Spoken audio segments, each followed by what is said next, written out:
Hello friends, आज हम बात करेंगे क्या बारिश का सीजन किडनी वाले पेशेंट्स के लिए कुछ नुकसानदायक या कुछ प्रॉब्लमेटिक हो सकता है।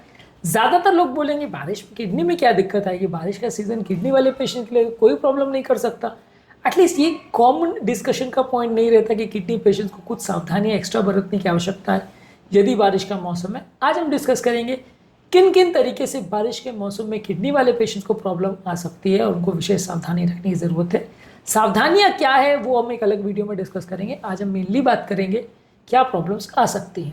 टॉपिक पर जाने से पहले जो लोग हमारे चैनल पर नए हैं उन्हें रिक्वेस्ट करूँगा कि चैनल को सब्सक्राइब करें, वीडियोस को लाइक करें, शेयर करें, फॉलो करें, कमेंट करें, पूरा देखें। टॉपिक बहुत इंपॉर्टेंट है इसलिए इसे अंत तक देखिएगा।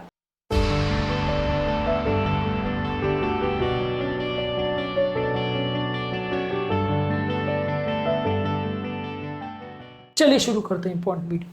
सबसे पहला ये समझने की ज़रूरत है कि बारिश का मौसम इन्फेक्शंस के लिए ज़्यादा कॉमन है। बारिश के मौसम में पेट का इन्फेक्शन सबसे ज़्यादा कॉमन होता है। अलग अलग तरह के पेट के इन्फेक्शन जैसे कोलेरा, टाइफॉइड, गैस्ट्रोएंटेराइटिस ज़्यादा होता है। जब ये प्रॉब्लम ज़्यादा होती है तो बॉडी में सडन डिहाइड्रेशन होता है जिससे किडनी फेलियर होता है। ये सारे पेट के इन्फेक्शन में सबसे बड़ा प्रॉब्लम जो होता है वो पेट के इन्फेक्शन से रिलेटेड डिहाइड्रेशन होता है और इससे रिलेटेड किडनी फेलियर होता है। ज़्यादातर इससे पेशेंट जो परेशान होकर हॉस्पिटल आते हैं वो सिर्फ लूज मोशन के लिए नहीं आते हैं, वो किडनी फेलियर के लिए ज़्यादा आते हैं। तो इसलिए किडनी के लिए ये एक इंपॉर्टेंट डिस्ट्रेसिंग पॉइंट होता है जो किडनी पेशेंट्स को और ज़्यादा ध्यान रखने की ज़रूरत है कि लूज मोशन के टाइम को और ज़्यादा सावधानी रखने की ज़रूरत है। इसके अलावा इन्फेक्शन से बचने के लिए और ज़्यादा सावधानी की ज़रूरत है और ओवरऑल किडनी की हेल्थ कॉम्प्रोमाइज़ ना हो, सडन डिहाइड्रेशन ना हो, सडन बीपी ड्रॉप ना हो, विशेष सावधानियों की ज़रूरत है। इसके अलावा सीपेज की वजह से या पुअर कंडीशंस की वजह से या ओवरऑल डैम्प कंडीशंस की वजह से यूरिनरी ट्रैक्ट इन्फेक्शन होने का भी रिस्क ज़्यादा होता है बारिश के मौसम में। यानी पेशाब में इन्फेक्शन भी ज़्यादा बारिश के टाइम में देखा जाता है।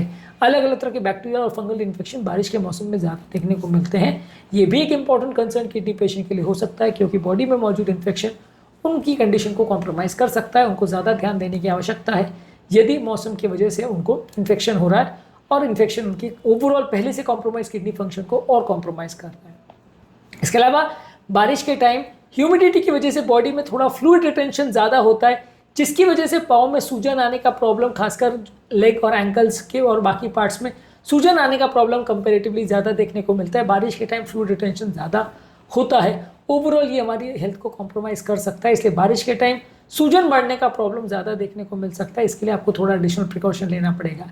इसके अलावा ये एक्स्ट्रा पानी में जो बॉडी में रिटेन होता है बारिश के टाइम में उससे बॉडी का इलेक्ट्रोलाइट बैलेंस, सोडियम पोटेशियम का बैलेंस खासकर कॉम्प्रोमाइज़ हो सकता है।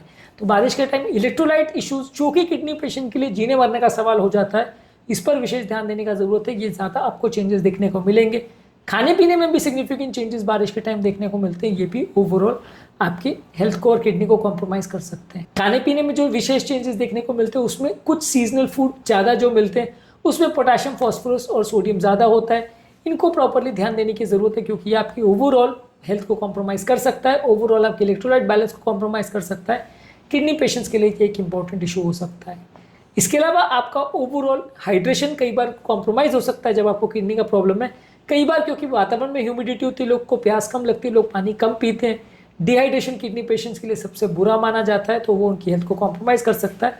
वैसे तो ओवर हाइड्रेशन भी बहुत अच्छा नहीं माना जाता, वो भी किडनी पेशेंट्स को थोड़ा नुकसान कर सकता है, पर डिहाइड्रेशन ज़्यादा डेंजरस है तो उससे थोड़ा बचने का प्रयास करिए। यदि आपको किडनी का प्रॉब्लम है तो हाइड्रेशन पर विशेष ध्यान दीजिए। प्यास ना भी लगे, जो कि बारिश के टाइम ज़्यादा कॉमन है, तो भी पानी पीना है। इसके अलावा बारिश के टाइम आपकी फिजिकल एक्टिविटी कॉम्प्रोमाइज़ हो जाती है। आप बाहर ज़्यादा नहीं जा पाते बारिश की वजह से, जो कि बहुत ज़्यादा कॉमन इशू है। बारिश के टाइम कई लोग 3-3, 4-4 महीने तक एक्सरसाइज नहीं करते, तो ये एक इंपॉर्टेंट कंसर्न रहता है जिसकी वजह से किडनी के पेशेंट्स में जो एक्सरसाइज का बेनिफिट मिलना है वो चला जाता है। किडनी की बीमारी को अफेक्ट करने वाले ज़्यादातर रिस्क फैक्टर जैसे बीपी, शुगर, कोलेस्ट्रॉल, ओबेसिटी, ये सारी चीज़ें बारिश में कॉम्प्रोमाइज़ हो जाती है क्योंकि ये सारी चीज़ें एक्सरसाइज से इफेक्टेड होती है। जब एक्सरसाइज बंद हो जाती है सारे पैरामीटर्स गड़बड़ा जाते हैं और इनडायरेक्टली किडनी को नुकसान होता है। तो ये भी एक इंपॉर्टेंट तरीका है जिससे किडनी पेशेंट्स का ओवरऑल कंडीशन कॉम्प्रोमाइज़ हो सकता है क्योंकि एक्सरसाइज बंद हो जाती है। इसके अलावा बारिश के टाइम आपका सेडेंटरी लाइफस्टाइल ज़्यादा होता है क्योंकि बारिश के टाइम चाय ज़्यादा पी जाती है, बारिश के टाइम अल्कोहल ज़्यादा पिया जाता है, बारिश के टाइम पकौड़े बहुत ज़्यादा खाए जाते हैं। तो ये भी एक बड़ा इशू है बारिश के टाइम जिसकी वजह से वजन बढ़ जाता है। अक्सर आपने देखा होगा कि एक्सरसाइज कम, पकौड़े, समोसे, कचौड़ी ज़्यादा, वजन बढ़ेगा, तेल घी ज़्यादा जाएगा, हेल्थ कॉम्प्रोमाइज़ होगी। तो किडनी पेशेंट्स के लिए ये भी एक इंपॉर्टेंट कंसर्न है कि बारिश की वजह से उनका हेल्थ रिलेटेड एक्सरसाइज कॉम्प्रोमाइज हो जाती है बारिश की वजह से, आपका खाना पीना कॉम्प्रोमाइज हो जाता है बारिश की वजह से, आपका जो खाने पीने का जो चॉइसेस हैं वो गड़बड़ हो जाते हैं, अल्कोहल ज़्यादा जाता है, चाय कॉफ़ी ज़्यादा जाती है, दोनों ही बॉडी को डिहाइड्रेट करती है।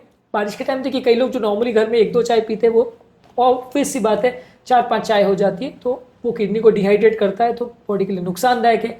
इसके अलावा घर पर बैठे बैठे ग्लूमी वातावरण होता है, लोग ज़्यादा अल्कोहल पीते हैं, अल्कोहल भी किडनी को डिहाइड्रेट करता है, ये भी आपके लिए नुकसानदायक है और ये ओवरऑल आपकी किडनी की हेल्थ के लिए खराब है। इसके अलावा बारिश के टाइम वातावरण बहुत ज़्यादा ग्लूमी और अंधकारमय होता है, इसकी वजह से लोगों को डिप्रेशन ज़्यादा होता है, इसे सीजनल अफेक्टिव डिसऑर्डर बोलते हैं और ये एडवर्सली हमारे बॉडी को अफेक्ट करता है। एंग्जाइटी, डिप्रेशन और साइकाट्रिक प्रॉब्लम ज़्यादा देखने को मिलते हैं, ये सारी चीज़ें किडनी की हेल्थ के लिए अच्छी नहीं है।